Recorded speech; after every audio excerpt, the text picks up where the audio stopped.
Engkau ada di tengah-tengah kami Tuhan. Kami menyanyikan lagu ini bukan sekedar tentang Tuhan, tetapi kami menyanyi lagu ini kepada Tuhan. Dan kami harus bertanggung jawab dengan nyanyian ini. Supaya kau lebih dari segalanya, bukan sekedar verbal, lip service, atau manipulasi emosi. Tetapi itu terrealisasi dalam kehidupan kami sehari-hari. Lembutkan hati kami Tuhan. Roh Kudus, tiba saatnya kami mendengarkan firman Tuhan. Pendekatan kami kepada kebenaran firman Tuhan bukan supaya keinginan kami kau kabulkan. Jauhkan kami dari hal itu Tuhan.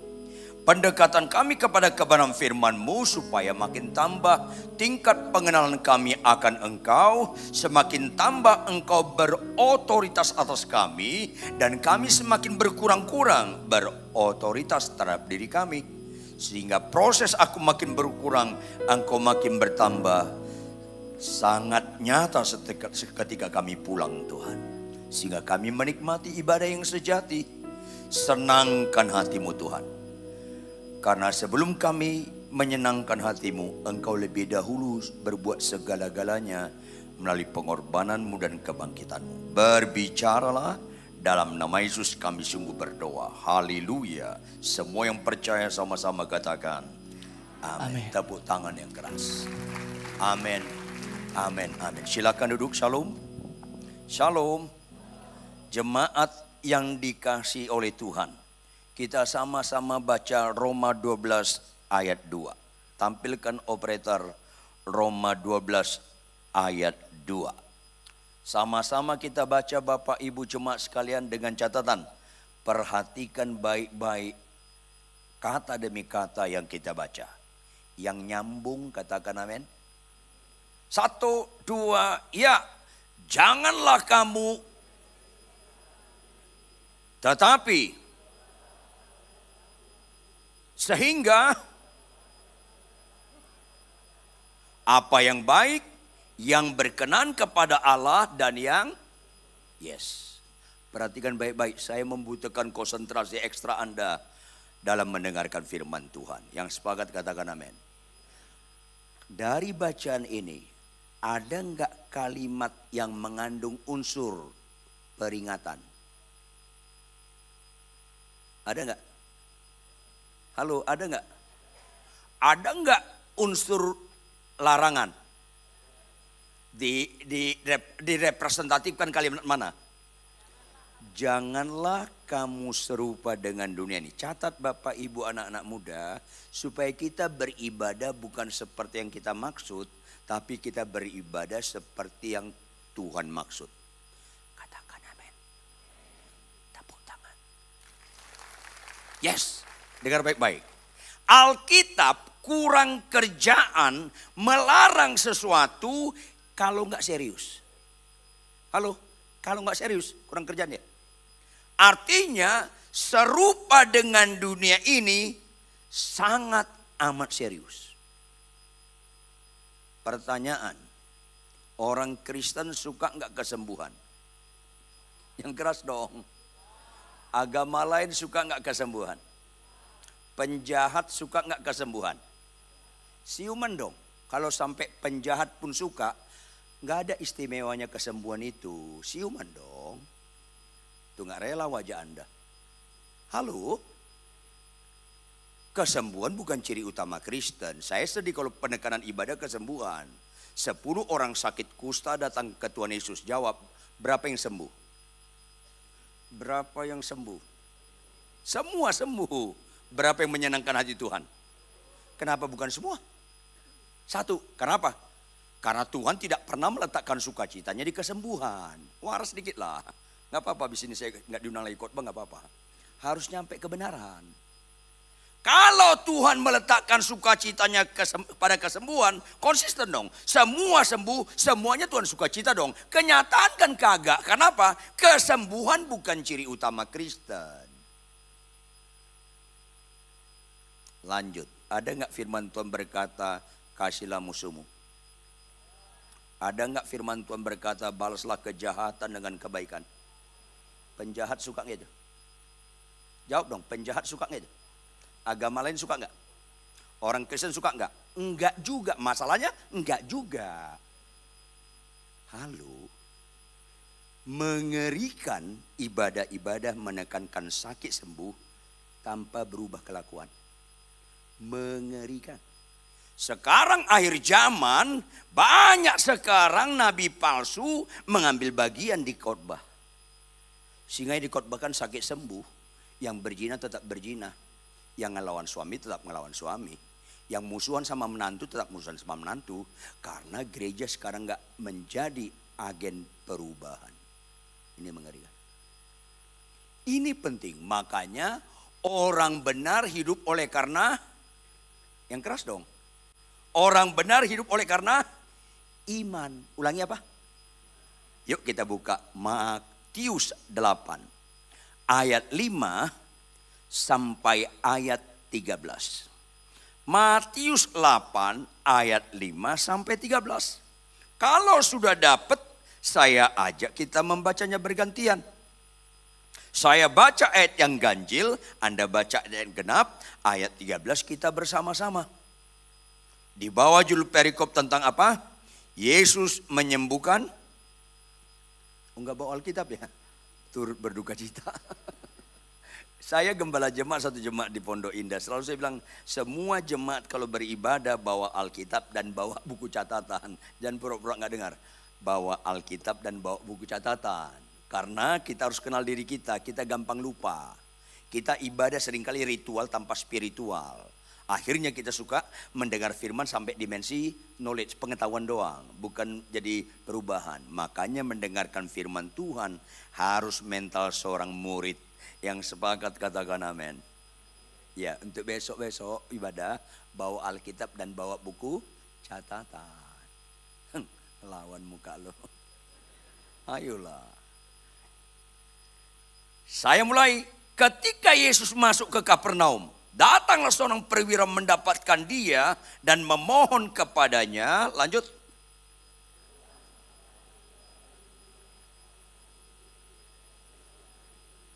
Yesus berkata kepadanya, aku akan datang menyembuhkannya.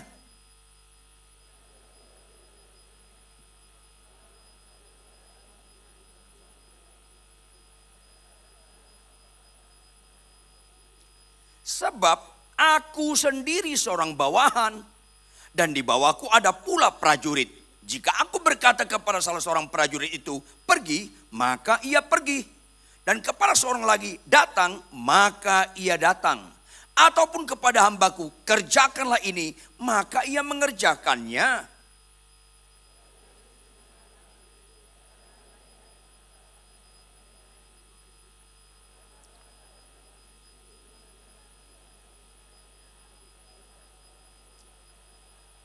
Ayat 11, aku berkata kepadamu, banyak orang akan datang dari timur dan barat dan duduk makan bersama-sama dengan Abraham, Ishak dan Yakub di dalam kerajaan surga.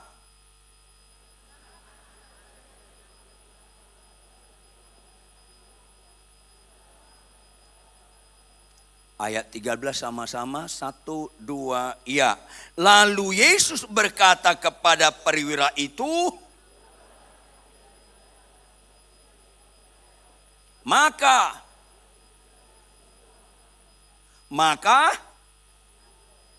pada saat itu juga sembuhlah hambanya. Saya suka mengajar, jangan suka dengar khotbah yang mengenakkan telinga. Tapi maulah kita dengar khotbah dalam 2 Timotius 3:16 apa? Berfungsi untuk mengajar, berfungsi untuk menunjukkan kesalahan, supaya berfungsi memperbaiki kelakuan kita dan mendidik kita dalam kebenaran. Catat baik-baik, mujizat yang paling indah bukan sakit sembuh. Mujizat yang paling indah kita akhirnya hidup dalam kebenaran. Katakan amin. Saya lebih suka menjadi suami yang benar daripada pengkhotbah yang benar. Catat baik-baik. Pengkhotbah yang benar bisa dipelajari. Pengkhotbah yang benar bobotnya bisa keterampilan. Mimpin pujian itu bobotnya seringkali keterampilan. Tapi menjadi suami yang benar pasti kehidupan. Ini penting sekali.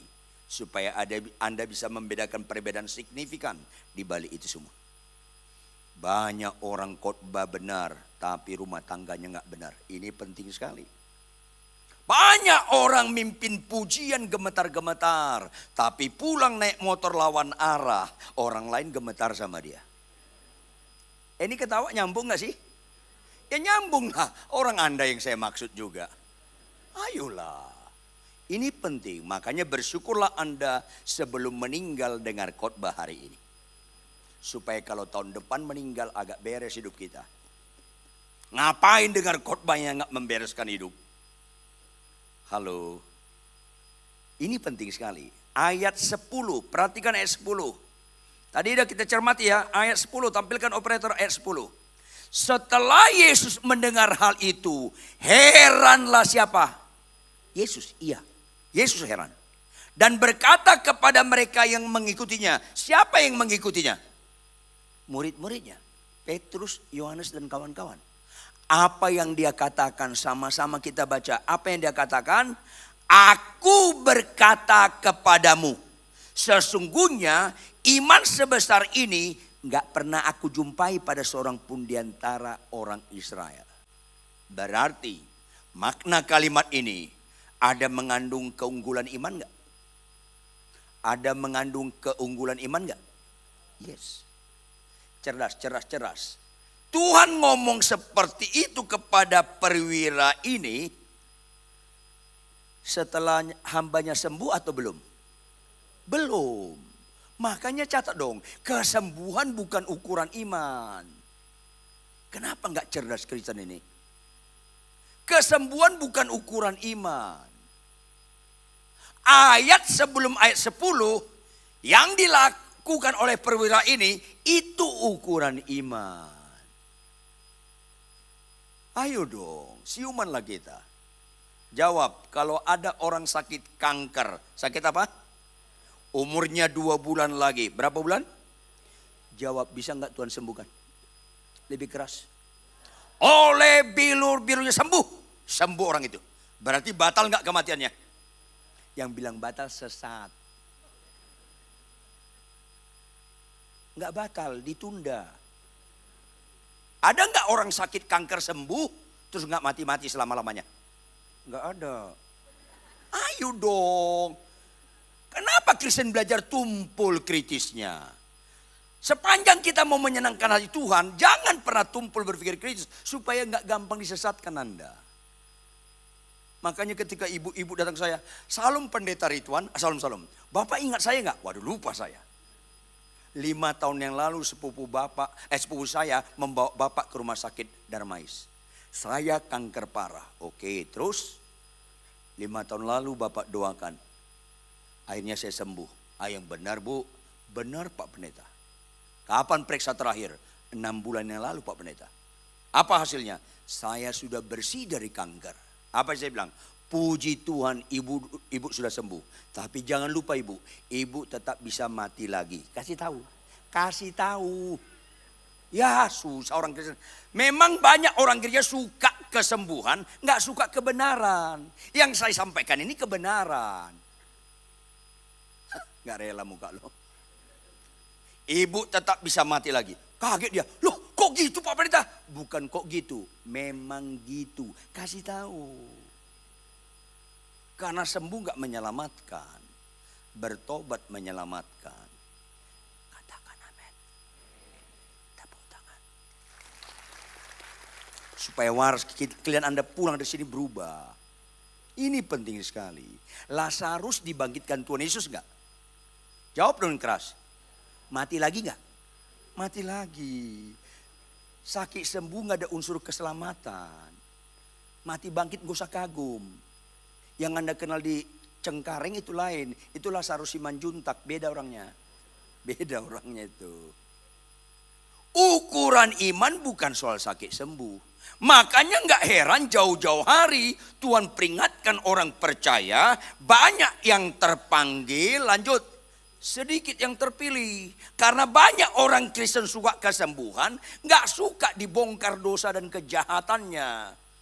Gak suka dibongkar kemunafikannya. Akhirnya gak bertobat, ya binasa ke neraka lah. Ini masalah serius. Khotbah kayak gini kurang populer. Dan ada kemungkinan gak diundang lagi. Gak apa-apa. Gak apa-apa. Khotbah itu bukan soal diundang lagi. Khotbah itu harus, aku gak punya utang lagi sama pendengar ya Tuhan. Karena aku khotbah kebenaran. Itu yang penting. Itu yang penting. Apa setelah tepuk tangan? Bertobat. Karena gak ada rohaninya tepuk tangan. Iman tanpa perbuatan mati. Khotbah tanpa perbuatan mati. Penyembahan bahasa roh tanpa perbuatan mati. Tepuk tangan tanpa pertobatan, innalillahi. Benar, benar. Ini penting sekali. Supaya kita jangan ibadah sekedar ritual. Artinya apa ritual? Orang Kristen seringkali saat khotbah rohani, saat penyembahan rohani, di rumah tangga nggak rohani. Itu namanya ritual tanpa spiritual. Khotbah kita harus kesimpulan dalam kehidupan sehari-hari di rumah. Baru itu spiritual. Makanya saya ingatkan Anda, jangan lihat rohani saya saat khotbah.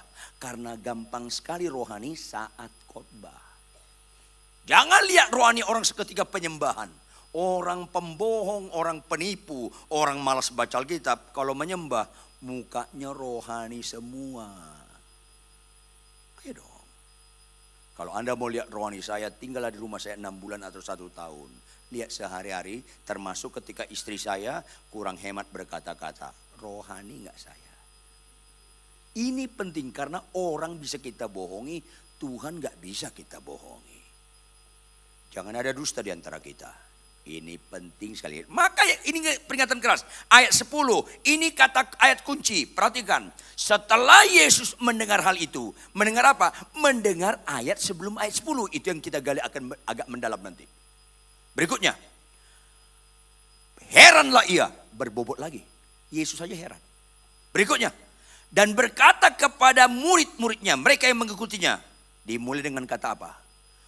Aku berkata kepadamu, camkan Bapak Ibu jemaat sekalian, kalau Yesus berbicara dimulai dengan kalimat aku berkata kepadamu, itu mengandung nilai prinsip.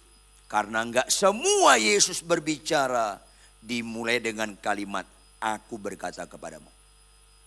Karena Yesus bicara, gak usah mengucapkan aku berkata kepadamu. Dia sudah berkata kepada mereka. Kenapa perlu kata aku berkata kepadamu? Karena ada prinsip-prinsip hidup.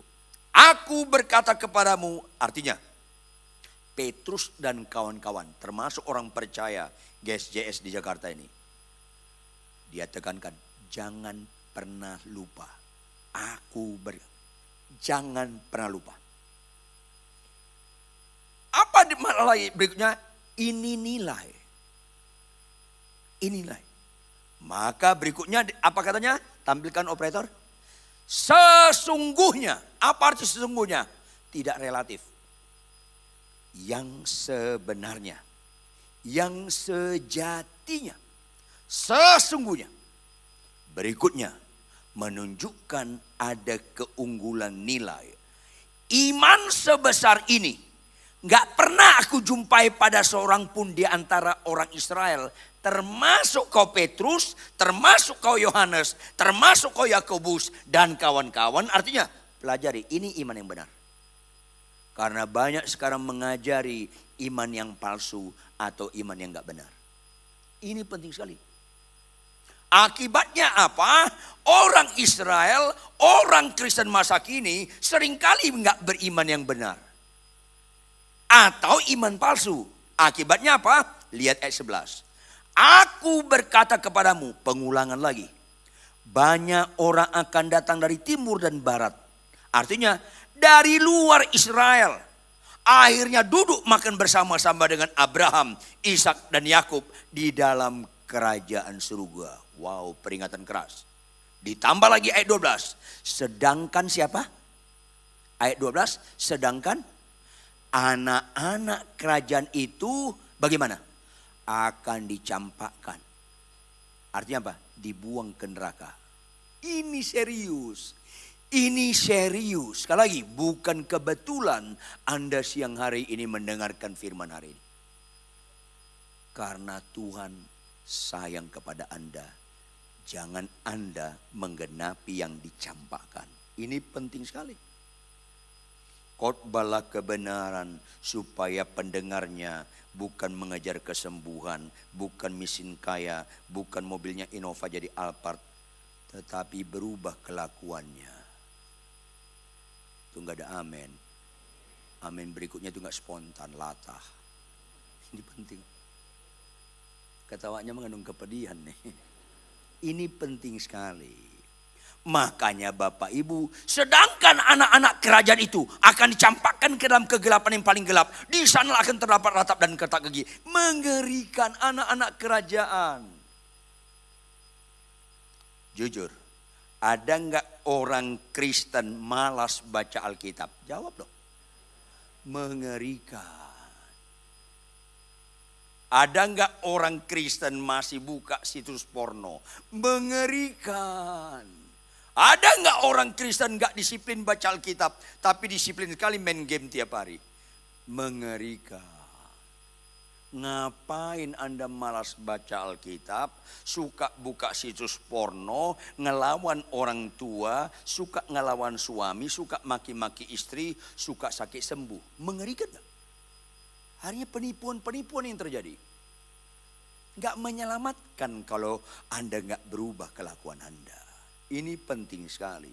Sakit sembuh enggak menyelamatkan. Jika satu orang saja bertobat, seisi surga bersorak-sorai. Kenapa seisi surga bersorak-sorai? Karena ada orang yang selamat bertobat. Ini penting sekali. Makanya banyak orang Kristen punya penyakit kudis. Tahu kudis kan? Kurang disiplin. Malas baca Alkitab. Dari kecil anak saya bilang, bangun nak. Ini udah jam 4:30, nanti terlambat kamu sekolah. Dari kecil. Pak aku ngantuk, nggak bisa nak. Dengar nak ya, orang Islam sembahyang subuh. Orang Kristen ngorok semuanya, ngorok. Kayak yang lihat saya sekarang ini, ngorok. Makin keras azannya, makin keras ngoroknya. Malah sempat mimpi makan capcay lagi nih orang.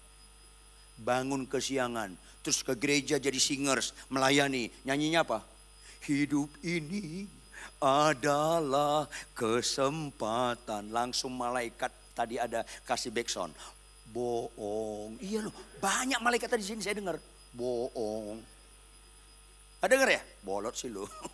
Ayo dong, karena orang bisa kita bohongi, Tuhan mana bisa kita bohongi. Jangan nyanyikan lagu-lagu rohani kalau Anda masih malas baca Alkitab. Ini penting sekali. Kudis kurang disiplin. Akibatnya apa? Penuh dengan kuman, kurang iman. Akhirnya penuh dengan kurap, kurang urapan. Udah kudis kuman kurap nyanyi. Aku anak raja, langsung malaikat kasih backsound. Raja gembel, iya. Dari ketawa lu aja lu nyambung tuh. Kalau kudis kuman kurap gak usah bilang anak raja lah. Dicampakkan anak nanti. Ini penting sekali. Menipu khotbah-khotbah sakit sembuh. Kalau dosa gak ditinggalkan. Catat dong baik-baik. Menipu yang miskin kaya, usahamu akan diberkati. Kalau perjinahanmu enggak kau tinggalkan, homoseks lesbian lu enggak lu tinggalkan. Menipu semua khotbah yang mengenakkan telinga itu. Enggak ada amin lagi. Itu enggak spontan, latah itu. Sedangkan anak kerajaan itu akan dicampakkan ke dalam kegelapan yang paling gelap. Di sanalah akan terdapat ratap dan ketak gigi gambaran neraka. Baru terakhir Yesus berkata, lalu Yesus berkata kepada perwira itu, pulanglah dan jadilah kepadamu seperti yang kau percaya. Kalimat terakhir ayat 13, sama-sama baca kalimat terakhir ayat 13, 1, 2, iya. Maka, halo, pada saat itu juga. Tampilkan operator Markus 1 ayat 42 supaya kita semua sehat Kristennya nih. Pada saat itu juga. Markus 1 ayat 42. Sama-sama baca. Markus 1 ayat 42. 1, 2, ya.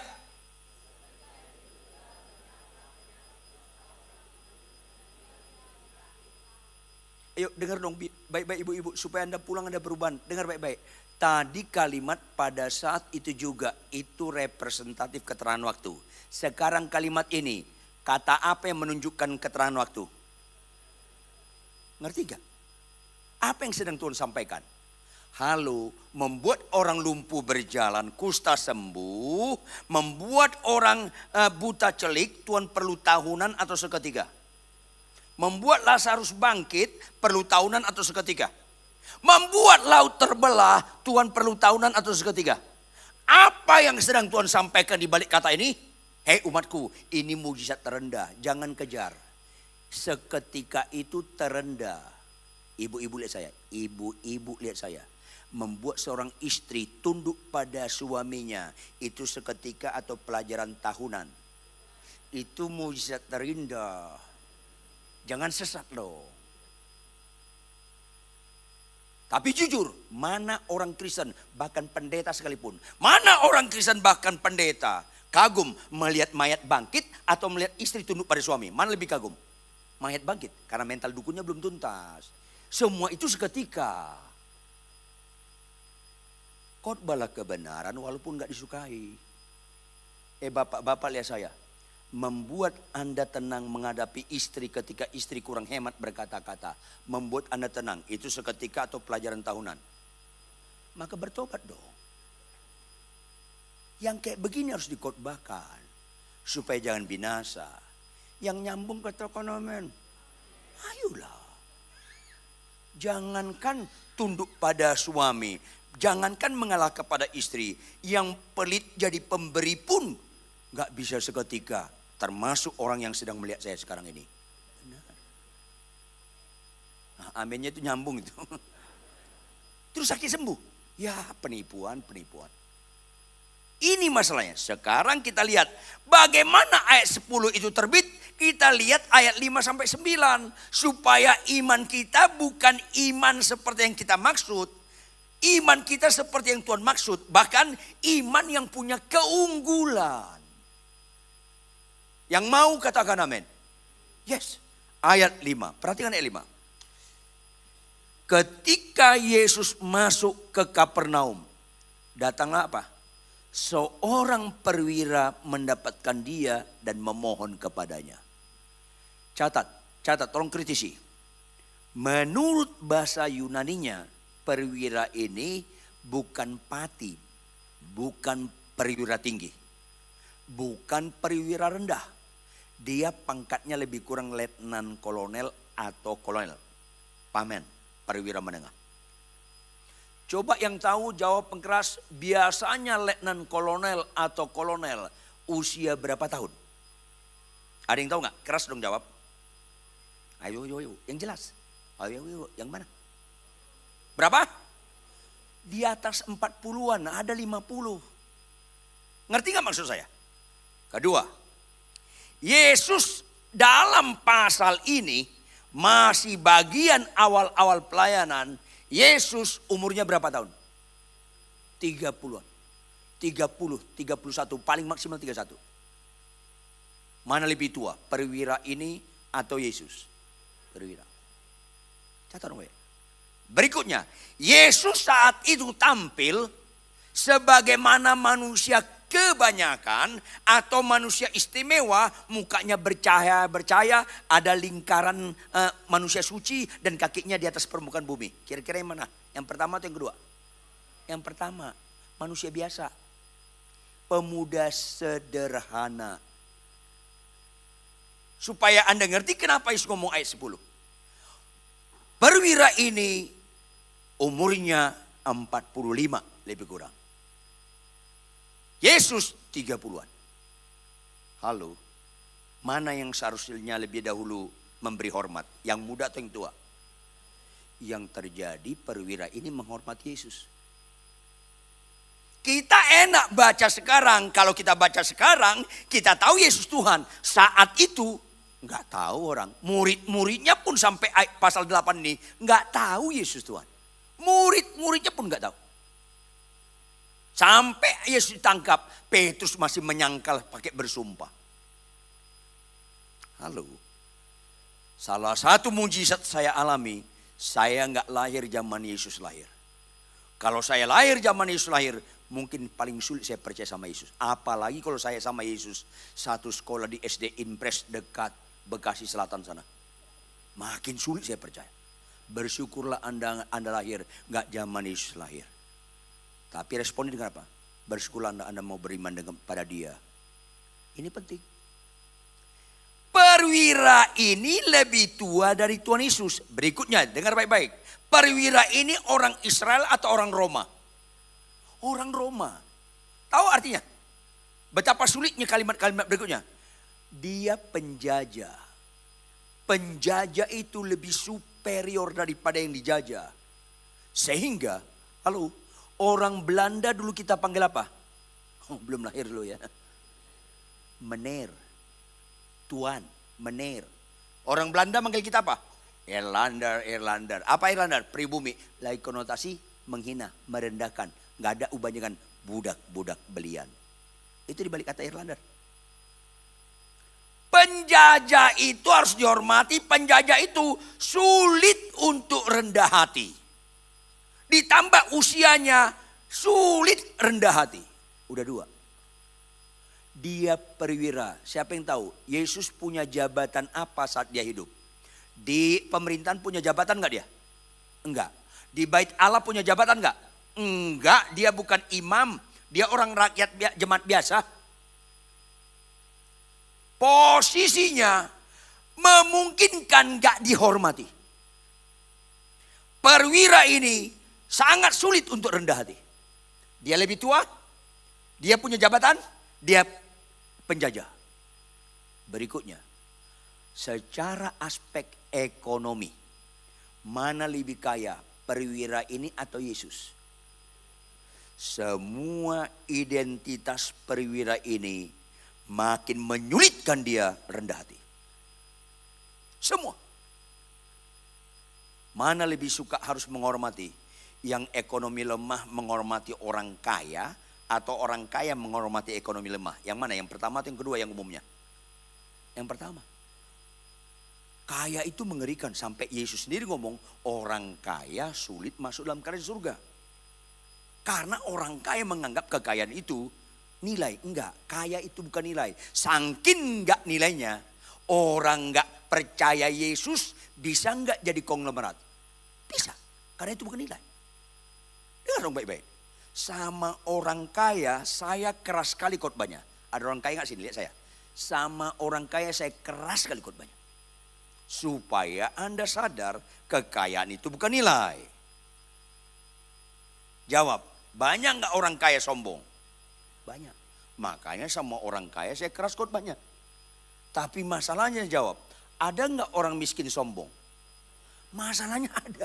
Masalahnya ada. Kalau sama orang kaya saya keras sekali khotbahnya, sama orang miskin lebih keras lagi khotbah saya. Supaya jangan sempurna penderitaan Anda. Agak mending orang kaya masuk neraka daripada orang miskin masuk neraka.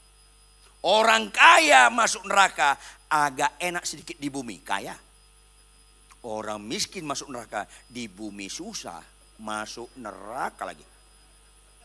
Sempurna banget penderitaan Anda berseri. Ada orang miskin di sini, tolong bertobat. Inilah yang harus khotbahkan. Bukan soal sakit sembuh. Sedih saya penekanan sakit sembuh di gereja.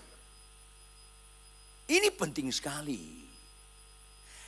Apa yang terjadi? Lihat ayat 5. Lihat ayat 5. Ketika Yesus masuk ke Kapernaum, datanglah seorang perwira mendapatkan dia. Kalimat berikutnya apa?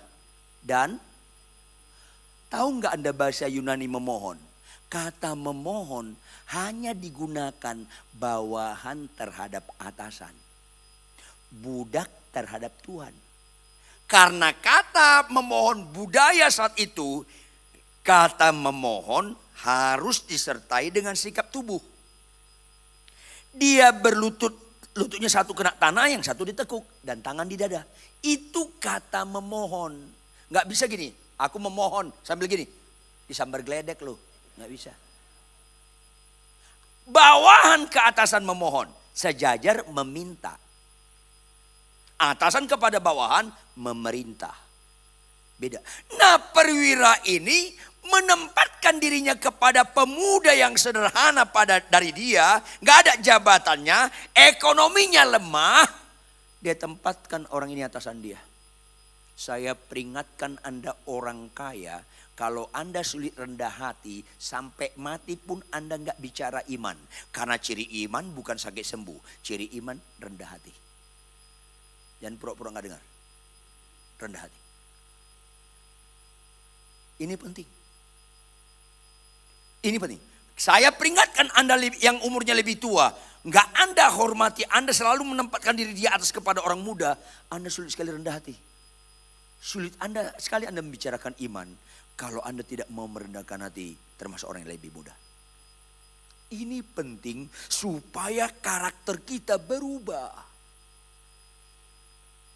Lebih mulia di mata Tuhan mantan sombong daripada mantan sakit kanker. Mantan sakit kanker itu hal lahiriah. Mantan sombong itu hal rohani. Mantan kanker enggak menyelamatkan. Mantan sombong karena ada unsur pertobatan itu menyelamatkan. Ini penting dikhotbahkan. Enggak usah kagum lagi mantan lumpuh, mantan buta. What next? Apa berikutnya? Bertobat enggak? Itu penting. Lihat ayat 6. Sama-sama kita baca ayat 6. 1, 2, ya.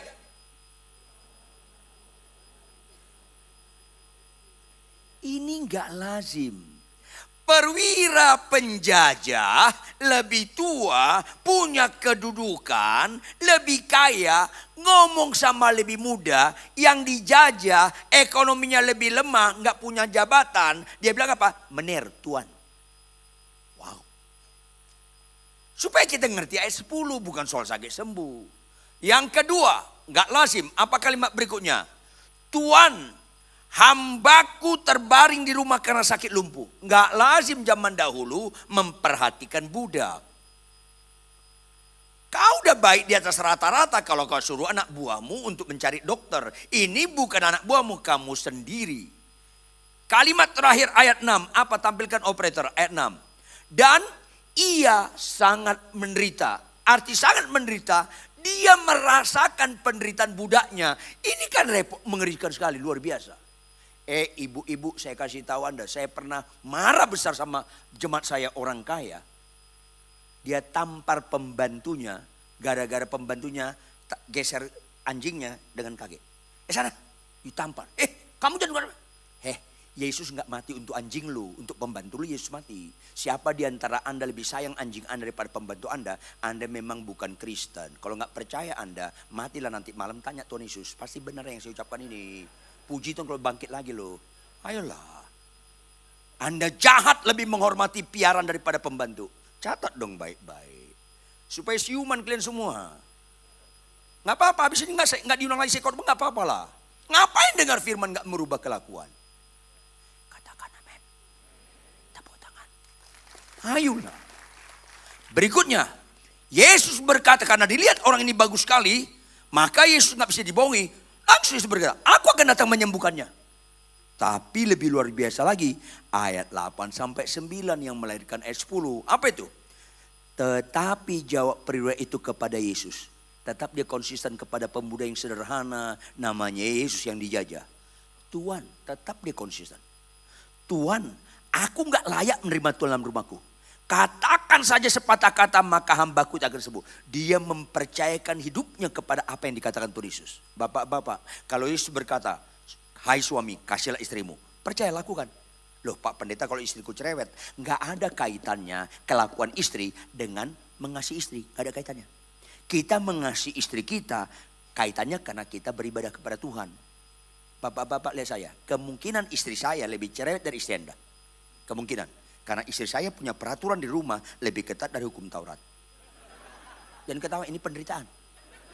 kemungkinan istri saya lebih cerewet dari ibu-ibu semua di sini. Tapi tidak ada kemungkinan cerewet istri saya berbobot merubah firman. Hai istri, hai suami, kasihlah istrimu jadi saya nggak kasih. Enggak. Saya mengasihi istri saya, nggak ada kaitannya dengan kelakuan istri saya. Karena saya meletakkan percaya saya kepada katakan saja sepatah kata, maka hambaku itu sembuh. Ayat terakhir, ayat 9. Sama-sama kita baca ayat 9 supaya mengerti ayat 10.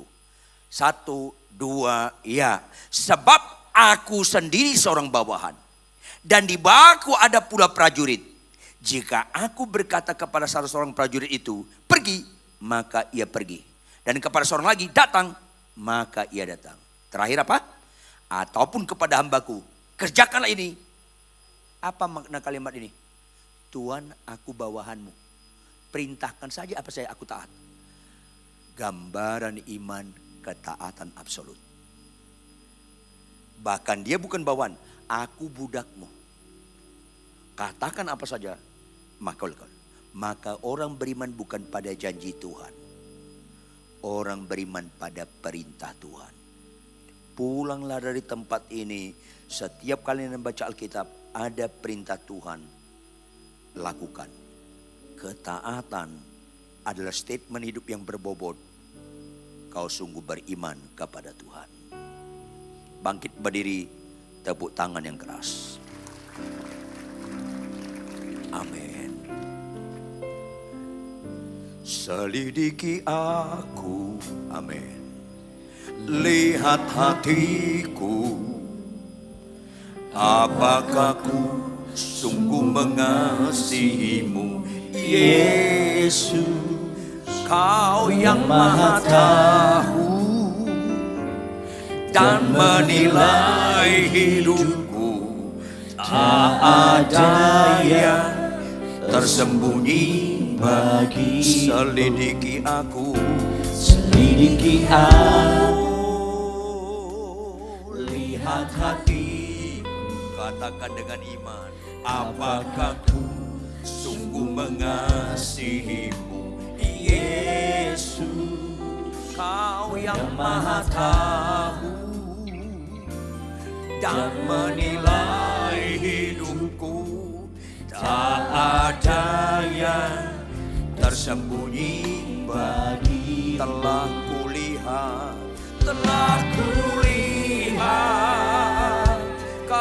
kebaikanmu yang tak pernah habis di hidupku. Berjuang sampai akhirnya kau dapati aku tetap setia. Lihat Tuhan kebaikanmu yang tak pernah habis di hidupku. Ku berjuang sampai akhirnya kau dapati aku tetap setia. Kau dapati aku tetap setia. Kau dapati aku tetap setia.